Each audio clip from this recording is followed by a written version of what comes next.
The snow fell not in flakes, but in needles, thin stinging shards driven sideways by a wind that howled through the skeletal pines of northern Germany like a thing possessed, clawing at the barbed wire, rattling the corrugated iron roofs of Stalag XI-B at Fallingbostel, and finding every gap in the threadbare greatcoat of Corporal Arthur Vale.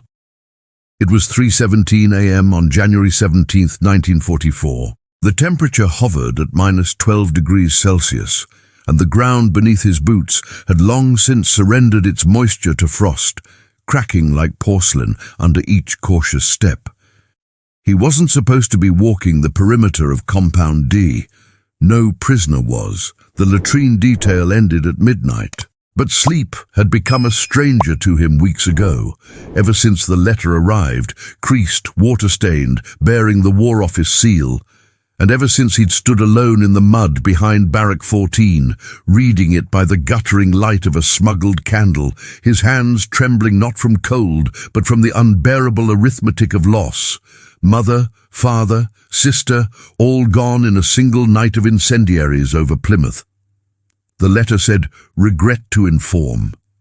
Arthur said nothing. He folded it into quarters, tucked it into the lining of his tunic, and began walking, first within the wire, then just beyond it in dreams, then, on this night, in something dangerously close to delirium. The camp was quiet except for the metronomic crunch of the sentry S boots on the frozen path 50 meters east, the low groan of the watchtower's hinges as the searchlight arm pivoted, and the ceaseless, almost subsonic hum of despair that clung to the compound like frost. Arthur moved slowly, deliberately, keeping his shadow buried in the lee of the cookhouse wall, his breath curling in ghostly spirals before vanishing into the dark. He wasn't planning escape. Escape required hope, and hope had been rationed out of him months ago. What he sought was silence, not the silence of death, but the silence of clarity, the kind that comes only when the mind has been scoured raw by grief and left to dry in the wind. And then he heard it. Not the usual, not the cough of a sleeping prisoner, not the snap of a branch under the guard's boot, not even the distant drone of a night fighter heading toward the Ruhr. This was different. A low, rhythmic scraping, like stone on stone, coming from the far end of the supply shed near the eastern fence. Arthur froze.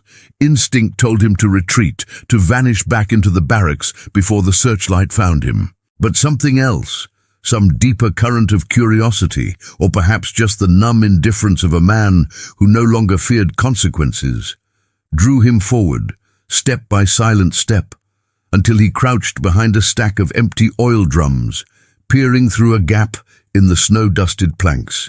Two figures knelt in the half-light, their backs to him. One wore the coarse grey wool of a British POW. The other wore the field-grey tunic of a German Feldwebel, his cap pulled low, his breath steaming in the cold. Between them lay a small wooden crate, partially buried in snow. The scraping sound came from the POW's hands, working steadily with a rusted spoon at the frozen earth beneath the shed's foundation. The German didn't speak.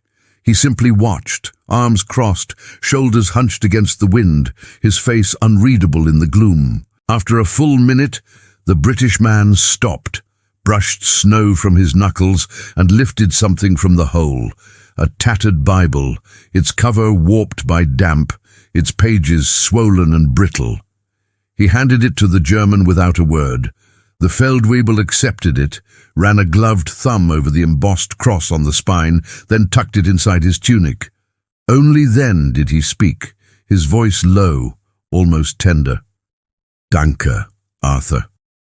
Arthur Vale's blood turned to ice, not because he'd been seen, he hadn't, but because the voice belonged to Klaus Ritter, the camp's senior interpreter, the man who'd translated the Red Cross lists, who'd stood beside the commandant during roll calls, who'd once coldly informed Arthur that his name had been misspelled on a parcel manifest and therefore his sister S' last letter would not be delivered. Ritter, who'd seemed the very embodiment of bureaucratic indifference, now knelt in the snow with another prisoner, his prisoner, exchanging a Bible like old friends sharing bread. The next morning, Arthur watched from a distance as Ritter conducted roll call with his usual brisk efficiency. No trace of last night's tenderness remained, yet Arthur couldn't unsee it.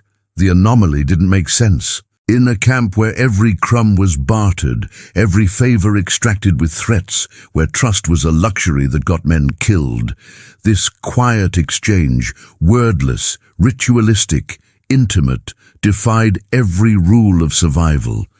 He asked around discreetly, careful not to draw attention. The man with the spoon was Private Ellis Croft, a sapper from Leeds captured at Tobruk. No one knew much about him.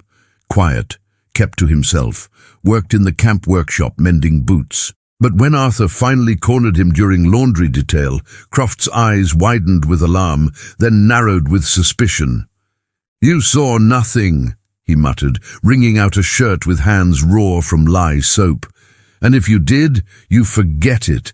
That's not your business." But it was, because Arthur had spent his entire war noticing what others ignored, the way a radio operator Morse key lingered a fraction too long on a dot, the slight hesitation in a lieutenant's voice when reporting fuel levels, the way grief made men careless.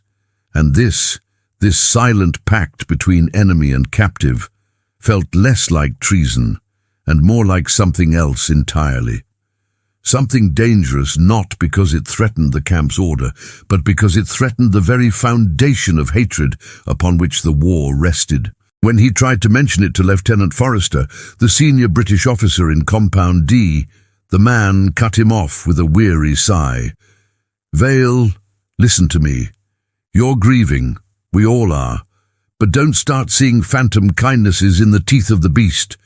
Ritter's playing a game. Softening Croft for interrogation, maybe, or worse. Keep your head down. Stay alive. That's the only duty left." Arthur nodded, but the doubt festered, because kindness didn't look like that. Kindness didn't kneel in the snow at 3 a.m. to retrieve a Bible buried weeks earlier, just because a prisoner had asked. Kindness didn't risk court-martial for a book. Days passed, then weeks. The winter deepened, and Arthur began to watch, not just Croft, not just Ritter, but the spaces between them, the glances traded in passing, the way Ritter always assigned Croft to lighter duties, the way Croft never looked directly at him, but always seemed aware of his presence. There was a rhythm to it, a quiet choreography of restraint, and then, on February 3rd, during a snowstorm so thick it swallowed sound and sight alike, Arthur saw Croft slip something into Ritter's coat pocket during a head count. A folded slip of paper, no larger than a cigarette card. No words were exchanged, no signal given, just a brush of fingers, a nod, and the storm swallowed them both. That night, Arthur lay awake in his bunk, the letter from Plymouth pressed against his ribs like a shard of glass, and realized he didn't want vengeance. He wanted to understand. And understanding, he knew, would require crossing a line far more perilous than any fence. The decision didn't announce itself with thunder or revelation. It seeped into Arthur Vale, like the damp through the barrack walls, slow and insistent, until it became the only truth left in a world stripped of certainty. He would speak to Croft, not as an officer. Arthur had never held rank, but as a man who'd lost everything and found, in the hollow aftermath, a strange clarity that hatred required energy he no longer possessed. And that curiosity, however perilous, was the last spark of being alive. He waited 3 days, watching for patterns. Croft worked in the cobbler's shed every Tuesday and Friday from 0900 to 1500, mending boots with meticulous care, his fingers moving with the quiet precision of a man who'd spent years coaxing life from broken things. On Friday the 11th, as sleet tapped against the corrugated roof like Morse code from a distant front, Arthur slipped into the shed during the midday break. The hinges groaning softly behind him, Croft didn't look up. He sat on a low stool, bent over a pair of Wehrmacht jackboots, needle threading waxed cord through cracked leather. The air smelled of damp wool, linseed oil, and the faint metallic tang of the stove in the corner, its embers pulsing like a drowsy heart. Snow melted from Arthur's hair onto the floorboards. "Pooling in dark half-moons, you're going to get us both shot," Croft said, still focused on his work, his voice barely above a whisper. "I saw you with Ritter," Arthur replied, keeping his own voice low, eyes scanning the door. "In the snow." "The Bible," Croft paused. The needle hovered mid-stitch. Then he exhaled, a long, slow breath that fogged the cold air, and finally looked up. His eyes were pale blue, almost colorless, ringed with fatigue, but sharp, calculating. "Then you saw a man return a book to another man. That's all?" "It's not. You buried it weeks before." He remembered where. A flicker crossed Croft's face, something between irritation and resignation. He set the boot aside and stood, stretching his back with a soft crack. "You ever hear of Dietrich Bonhoeffer?" he asked, walking to the stove and poking the embers with an iron rod. Sparks spiraled upward, brief and bright, then vanished. "No, German pastor. Wrote about cheap grace. Said forgiveness without cost is no forgiveness at all." He turned, leaning against the stove, arms crossed. "Ritter's brother was a pastor too, hanged in 42 for hiding Jews in his parish. Ritter never spoke of it, until the night he caught me trying to bury that Bible after the Luftwaffe flattened the chapel during the last inspection. Thought I was signaling. Thought I was mad. But I told him why I did it, because it was the last thing my padre gave me before Monte Cassino. And something in him broke." Arthur stared. The pieces shifted, but the picture remained blurred. "So he helps you? Because his brother died for doing the same?" Croft gave a dry, humorless laugh. "He doesn't help me. He sees me, as a man, not a number. And in return, I remind him his brother wasn't wrong." He paused, then added, voice dropping further, "He's feeding intelligence to the Abwehr, false reports, made to look like real leaks. They think he's turning prisoners, but it's all theater. He's protecting us, slowing down transports, delaying interrogations. Small things. But in a place like this, small things keep men alive." Arthur's mind raced. This wasn't just kindness, it was resistance. Quiet, unacknowledged, woven into the fabric of daily survival. But institutional instinct flared, too neat, too convenient. "How do you know he's not playing you? That this isn't a trap to identify sympathizers?" Croft's expression hardened. "Because last month, when dysentery swept through Compound C, Ritter falsified the medical logs so the sick wouldn't be sent east. 23 men stayed. 19 lived. I counted them myself." He stepped closer, his voice now a thread of sound. "You think the War Office would believe that? That a German Feldwebel is sabotaging his own chain of command out of, what, guilt? Faith, they'd call it fantasy. Or treason." He was right. Arthur had seen enough bureaucracy to know truth without paperwork was noise, and noise got ignored or punished. He left the shed without another word, the weight of Croft's confession pressing against his ribs like the folded letter from Plymouth. But he didn't report it. He couldn't, because for the first time in months he felt something other than emptiness, the stirring of a terrible, beautiful question. What if the enemy is also human? Days passed in a haze of routine, roll calls, bread rations, the endless monotony of captivity. But Arthur watched differently now. He noticed how Ritter's eyes lingered a fraction too long on the faces of new arrivals, how he never raised his voice, how he corrected minor infractions with a quiet word rather than punishment. Once Arthur saw him slip an extra potato into the hand of a boyish POW from Malta, no older than 17. Shaking with fever. The boy didn't speak German. Ritter didn't speak Maltese. But the gesture needed no translation. Then came the night of February 20th.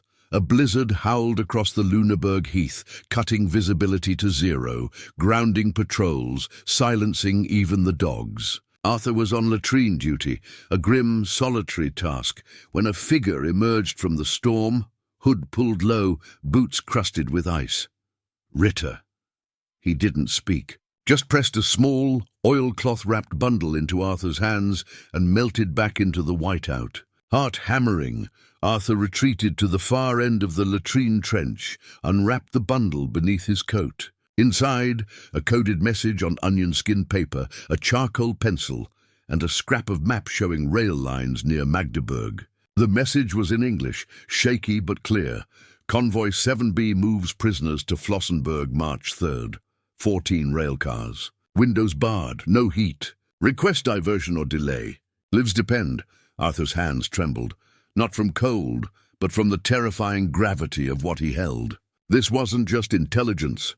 It was a plea and a test. He knew what he had to do. But the camp's clandestine radio operator, a wiry Scot named McAllister, had been transferred weeks earlier.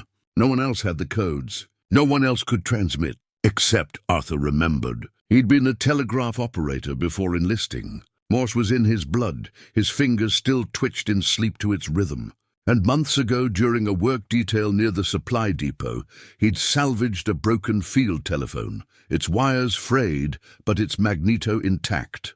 Hidden beneath a loose floorboard in Barrack 14, it waited. That night, wrapped in blankets to muffle sound, Arthur jury-rigged the telephone to a length of salvaged copper wire strung along the barrack's interior beams. It wouldn't reach far, maybe only to the perimeter fence, but if a British reconnaissance plane flew low enough, if its radio picked up the faint carrier wave, it might be enough. He tapped out the coordinates, the date, the plea over and over for 3 hours, sweat freezing on his brow, ears straining for boots outside the door. At dawn, exhausted, he buried the device again. He told no one, not even Croft, because if it failed, he wanted no one else implicated. And if it succeeded, well, success in a prison camp was a dangerous thing. It drew eyes, and eyes in Stalag XI-B were rarely kind. 2 days later, during roll call, Ritter's gaze flicked to Arthur, just once, just long enough, and gave an almost imperceptible nod. No words, no smile. But in that glance, Arthur read confirmation. You did it. Then, on February 28th, the news arrived via a smuggled BBC bulletin scrawled on cigarette paper. Allied bombers disrupted rail traffic near Magdeburg. Convoy 7B delayed indefinitely. 14 railcars, no heat. Men who would have frozen to death in transit now had days, maybe weeks, of borrowed time. Arthur stood in the snow, watching Ritter walk away, and understood. This was not forgiveness as the world defined it, grand gestures, public absolution. This was something quieter, harder, more real. It was choosing to see the human beneath the uniform, and acting accordingly, even when it cost you everything. But the cost was coming. Because secrets in a prison camp have a half-life, and someone had seen Arthur that night. The first sign came 3 days later, during the mid-morning roll call, when the wind had died enough for voices to carry.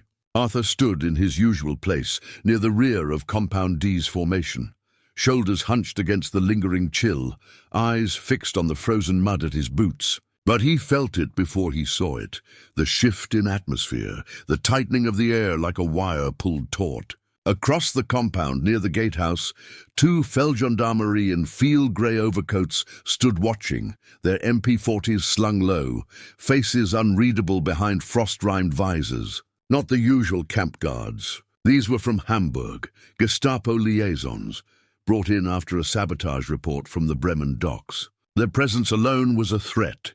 Then he saw Ritter. The Feldwebel moved with his usual precision, clipboard in hand, calling out numbers in clipped, efficient German. But his knuckles were white around the board, and when his eyes passed over Arthur's section, just for an instant, they flickered with something Arthur had never seen before: fear. That afternoon, during work detail in the motor pool, Private Lomax sidled up beside him, pretending to inspect a rusted Opel Blitz truck. Lomax had a reputation. Informant, some whispered. Survivor, others insisted. He kept his voice low, barely audible over the clatter of wrenches. They're asking about the radio veil, not the real one, McAllister's, the improvised kind. Someone heard tapping. From Barrack 14. Arthur's stomach dropped. He kept his hands busy with a loose bolt, his voice steady. It must have been pipes freezing. Lomax gave a thin smile. Maybe, but they're checking floorboards tomorrow. Starting with yours. No warning, no time. Arthur returned to the barracks under the pretense of fetching a spare glove, heart pounding like a telegraph key. He knelt by his bunk, pried up the loose board with trembling fingers, and retrieved the field telephone. The wire was still coiled inside, cold and lifeless. He couldn't burn it. The smoke would draw attention. Couldn't bury it. The ground was iron hard. So he did the only thing left. He walked to the latrine trench behind Barrack 12, unscrewed the magneto, and dropped the pieces into the frozen sludge below, one by one, listening to each dull plunk vanish into the dark. That night, the inspection came.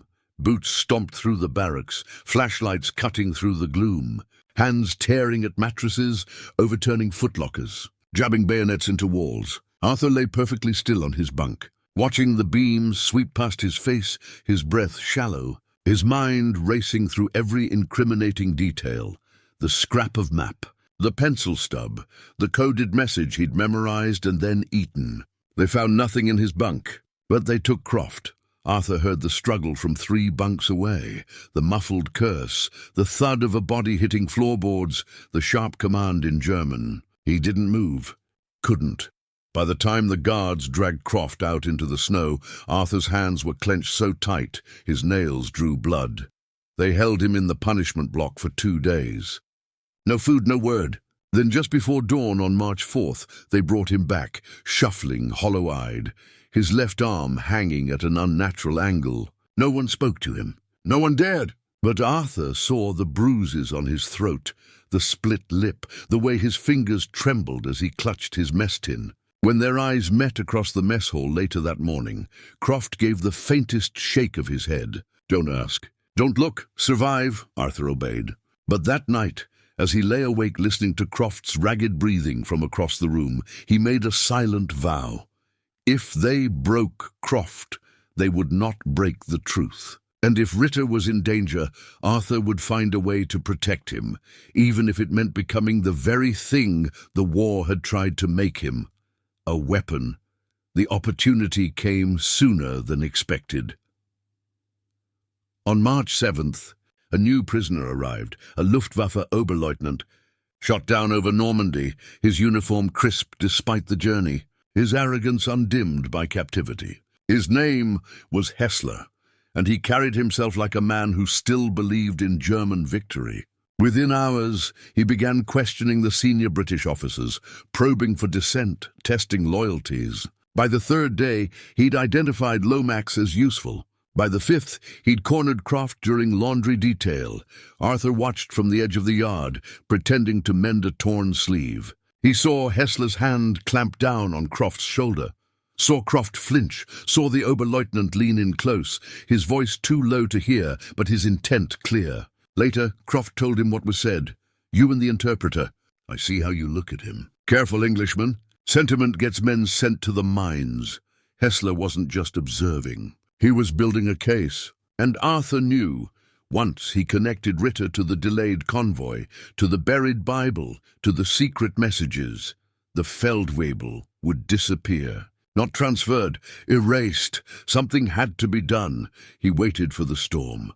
Not snow this time, but rain. A hard, relentless downpour that turned the compound to mud and drowned out sound. It came on the night of March 12th. At 0200 hours, Arthur slipped from his bunk, wrapped in a stolen German rain poncho, and made his way to the motor pool. Hessler's quarters were in the old administration building, adjacent to the vehicle bay. Arthur had spent weeks memorizing guard rotations, noting blind spots, learning the rhythm of the camp like a piece of music. Now he played it. He found Hessler's field desk in the corner office, locked, but the lock was cheap. A bent spoon from the mess hall did the job in 20 seconds. Inside, personal letters, a Luger pistol, unloaded. Officers weren't allowed sidearms in POW compounds, and a leather-bound notebook. Arthur flipped through it quickly, heart hammering. Page after page of observations. Croft, E, exhibits undue familiarity with interpreter Ritter. Vale, A, former signals operator. Observed near latrine trench on multiple nights. Ritter, unusually lenient discipline. Possible ideological deviation. At the bottom of the last entry, a note in red ink. Recommend transfer to Sicherheitsdienst for evaluation. Immediate. Arthur didn't hesitate. He tore out the pages, rolled them into his poncho, and left the desk exactly as he found it, except for the missing evidence. Back in the barracks, he burned the pages in the stove during the pre-dawn shift change, watching the names curl into ash. But destroying evidence wasn't enough. Hessler would report the theft. He'd double down. Arthur needed something more, something that would discredit him irrevocably. He thought of Croft's words, "In a place like this, small things keep men alive." So he created a small thing, using charcoal from the stove and a scrap of paper smuggled from the camp office. Arthur forged a letter on Luftwaffe stationery stolen during a work detail, addressed to a fictional Fräulein Greta Weber in Hamburg. It was signed J. Hessler and filled with florid, romantic declarations, but crucially, it mentioned a bank account in Zurich, a safe deposit box, and a phrase that would set off alarms in any Nazi office. "When the Führer falls, my loyalty will be to you, not the Reich." He planted it in Hessler's bunk the next night. 2 days later, the Oberleutnant was summoned to the commandant's office and never returned to the officer's compound. Word spread quietly. Hessler had been recalled to Berlin for administrative review. His notebook was confiscated. His accusations buried, Ritter remained. But Arthur knew the reprieve was temporary. The war was turning. Stalingrad had fallen, Kursk loomed, and the Nazi machine was growing more paranoid by the day. Sooner or later, someone else would notice. Someone more thorough. Someone with real authority. And then, on March 21st, the unthinkable happened. A convoy of trucks rolled into Stalag XI-B under heavy guard. Not prisoners, SS officers. Black uniforms, silver death's heads, eyes like ice. They came for Ritter. Arthur saw it from the workshop window. Ritter standing at attention in the commandant's office, 2 SS men flanking him, their expressions grim. The commandant, a weary Wehrmacht major, looked pained but powerless. Orders were orders. They took Ritter without ceremony. No trial, no explanation. Just a black car, a slammed door, and dust rising in the late afternoon sun. That night, Croft found Arthur by the broken water pump behind Barrack 9. Rain had started again, soft and cold. Croft's face was ashen. "They'll interrogate him in Berlin," he said. "If he talks. About the convoy, the Bible, us." "He won't," Arthur said, though he wasn't sure he believed it.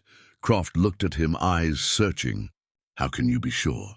Arthur thought of the snow that night, the Bible passed between enemies, the quiet nod in the roll call line. "Because men like him don't break," he said. "They bend, but they don't break." But even as he spoke, doubt coiled in his gut. Because he also knew this, even the strongest men have limits, and the Gestapo knew exactly where to press. Weeks passed like slow poison. Spring crept into the Lüneburg heath. Mud replaced frost, buds appeared on the skeletal birches, and the days stretched longer. But the camp remained a cage of silence and suspicion. Ritter's absence carved a hollow in the routine, a space where small mercies used to live. The extra spoonful of jam, the overlooked infraction, the quiet correction that spared a man's dignity. Without him, the compound grew harder, crueler. New guards arrived, younger, sterner, their eyes sharp with ideological fervor, and roll calls became interrogations. Work details turned punitive, and whispers died before they could form words. Arthur watched Croft wither. The sapper stopped speaking altogether, moved like a ghost through his duties, his hands still precise with leather and thread, but his eyes distant, fixed on some internal horizon no one else could see. He slept fitfully, often jolting awake with a choked gasp, drenched in sweat despite the lingering cold. Until Arthur found him kneeling in the corner of the barracks, forehead pressed to the floorboards, whispering in a language that wasn't English. Prayers, perhaps, or pleas. Arthur didn't ask. He simply sat beside him in the dark until dawn. Then, on April 18th, a miracle, or something close to it, arrived.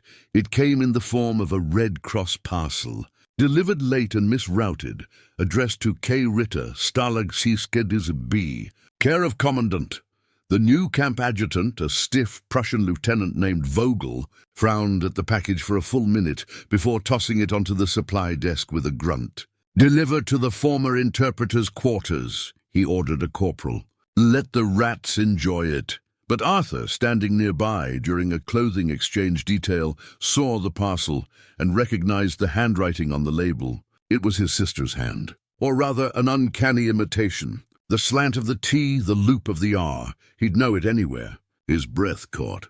The parcel bore a return address in Geneva, but the ink was smudged, the paper slightly warped. As if it had passed through many hands, that night, under the pretense of inventorying medical supplies, Arthur slipped into the empty interpreter's office, a small room off the administration block, still locked but unguarded since Ritter's removal. He picked the rusted latch with a bent wire, heart pounding, and found the parcel untouched on the desk. He didn't open it immediately. He sat in the dark, listening to the wind through the eaves, the distant bark of a dog, the low hum of the camp generator. Then slowly he peeled back the twine.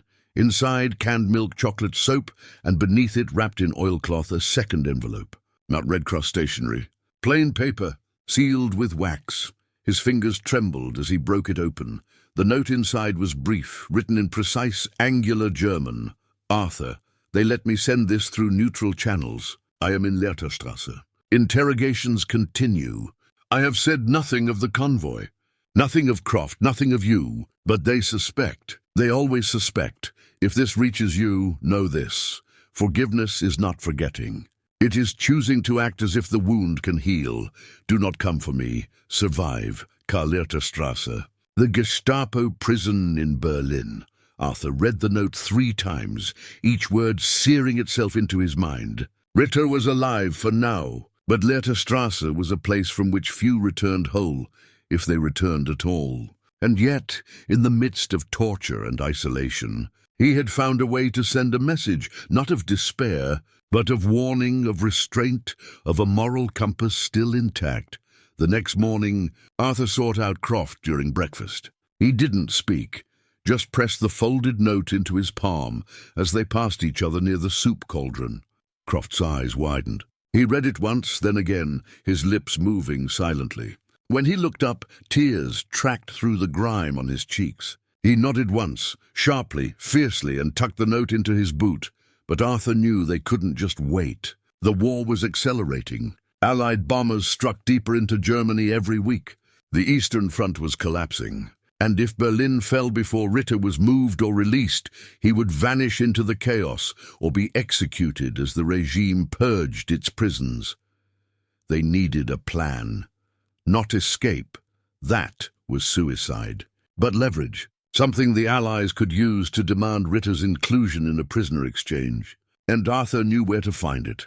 Months earlier, during a work detail at the camp's records office, he'd glimpsed a ledger listing all Stalag XI-B personnel transfers, including guards and interpreters. Buried in the margins were notes, dates, destinations, sometimes reasons. If that ledger still existed, it might contain proof of Ritter's humanitarian deviations, delayed transports, falsified reports, unauthorized medical interventions. Not enough for a medal, but enough for a bargaining chip. The records office was now under Vogel's direct control, locked at all times, guarded during the day. But nights were different. The guards rotated, and for 15 minutes between 2300 and 2315, the sentry walked the western perimeter while the shift changed, a gap Arthur had noted months ago but never used.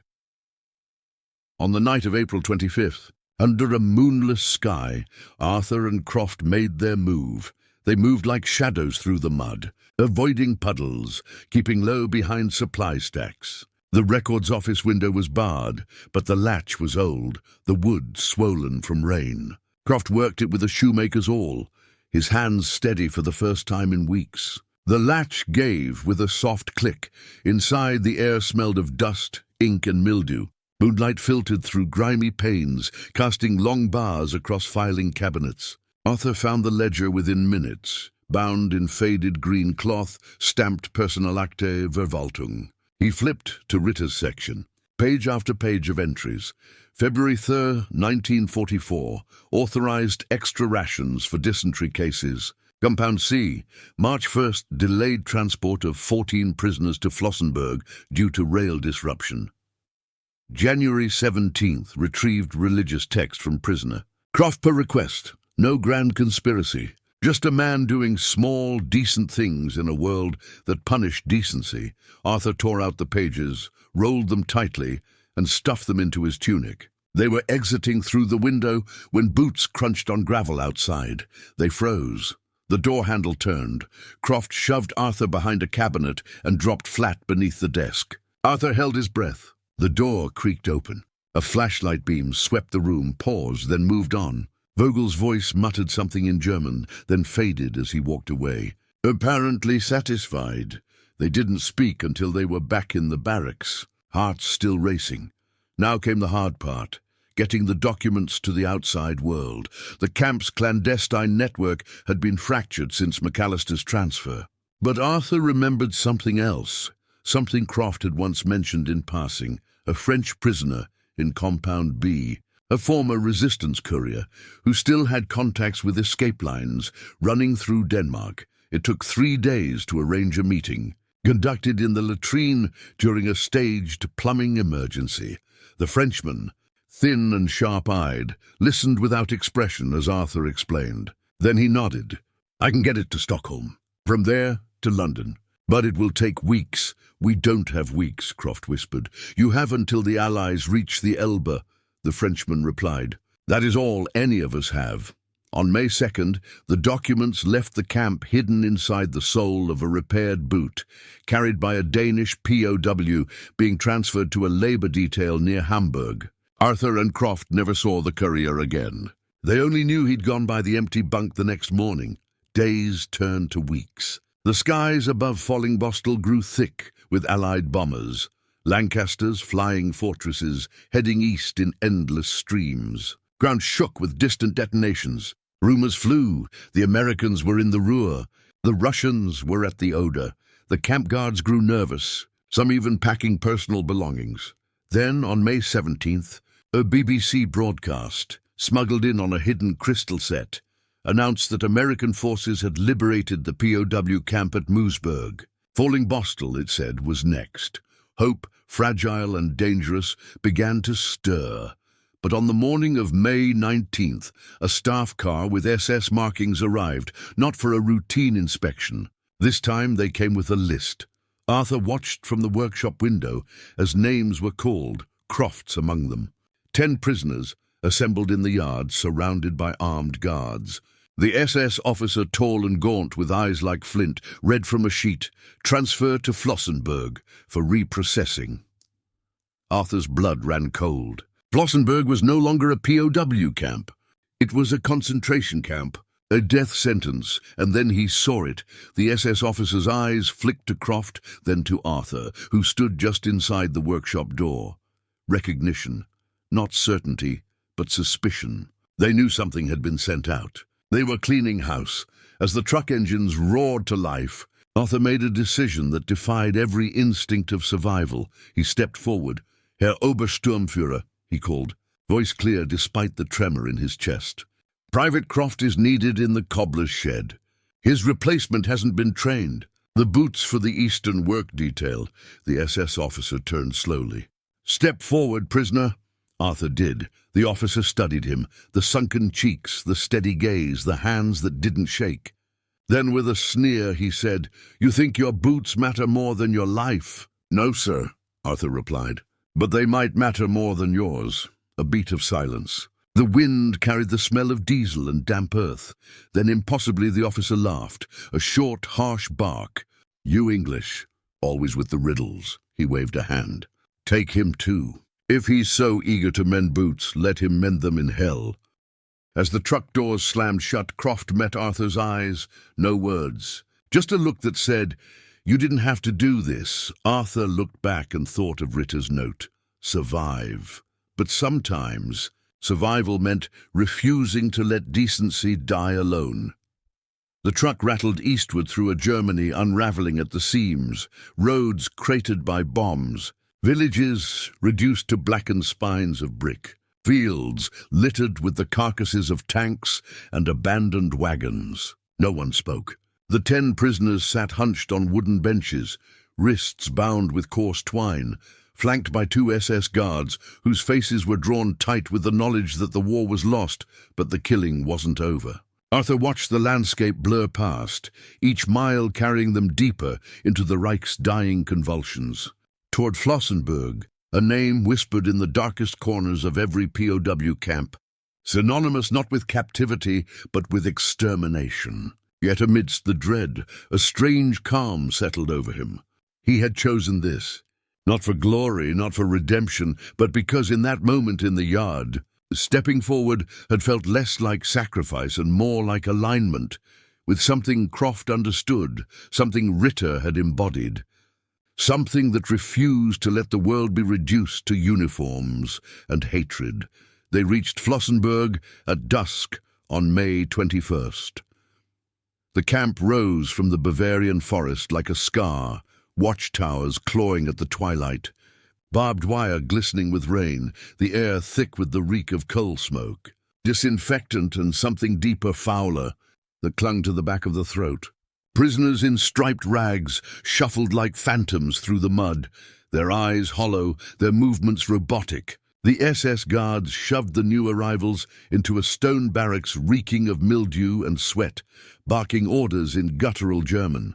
Arthur and Croft were separated from the others, thrown into a narrow cell barely large enough for 2 men to lie down. No blankets, no light, just damp stone and the distant rhythmic thud of boots on gravel. For 3 days they received only water and a slice of black bread each morning. Interrogations began on the 4th. Croft was taken first.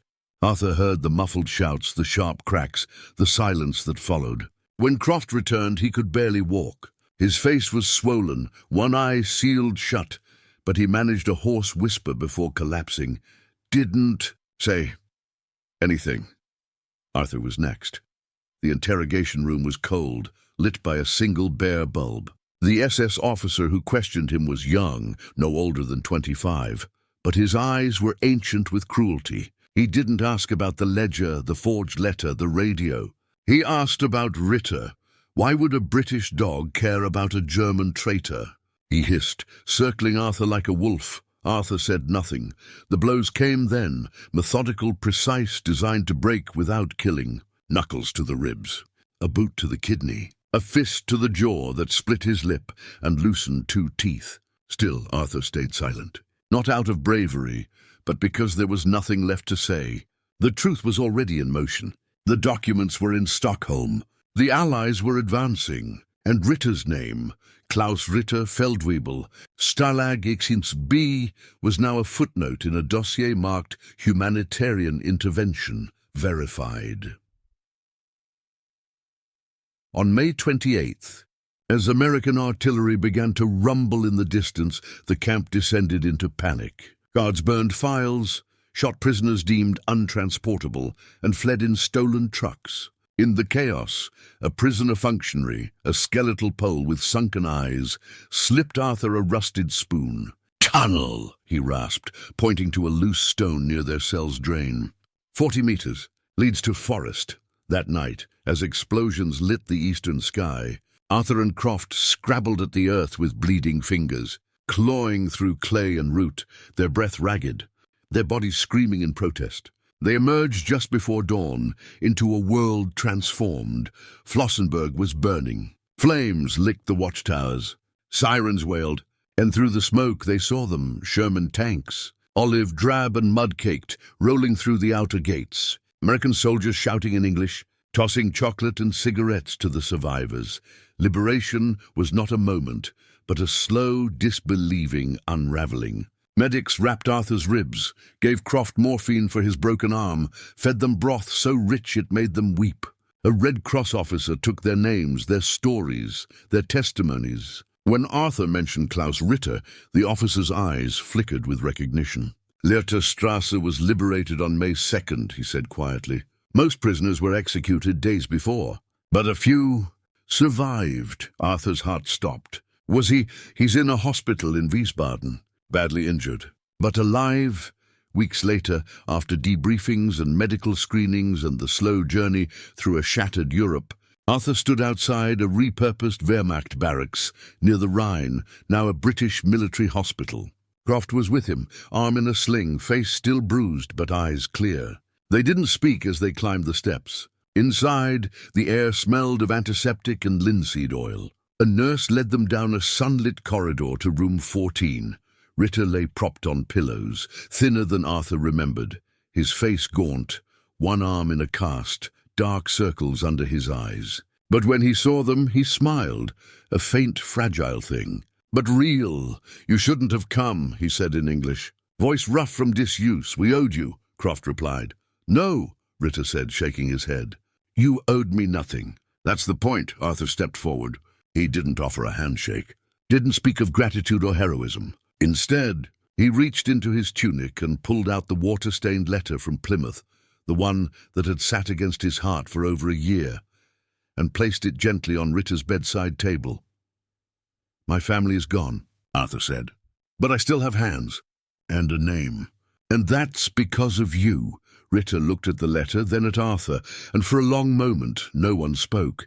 Outside, the Rhine flowed steadily toward the sea, indifferent to borders, to wars, to the quiet reckonings of men who had chosen to see each other not as enemies, but as humans caught in the same storm. In the months that followed, Ritter's file crossed desks in London, Washington, and Geneva. Verified accounts from Fallingbostel, Flossenburg, and Strasse painted a consistent picture. A German interpreter who, at great personal risk, had shielded prisoners, falsified records, and delayed transports, actions that directly contributed to the survival of at least 37 Allied POWs during the winter and spring of 1944-45. The British government quietly recommended him for the King's Medal for Courage in the cause of freedom.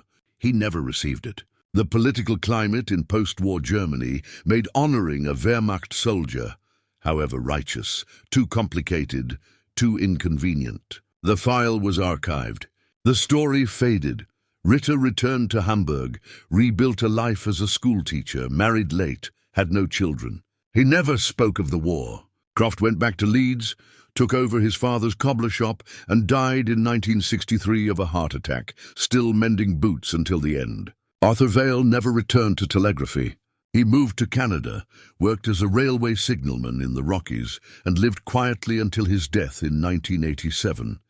He never sought recognition, never gave interviews, but in his small wooden house near Jasper, he kept a single photograph on the mantel. 3 men, standing in the spring sun outside a hospital in Wiesbaden.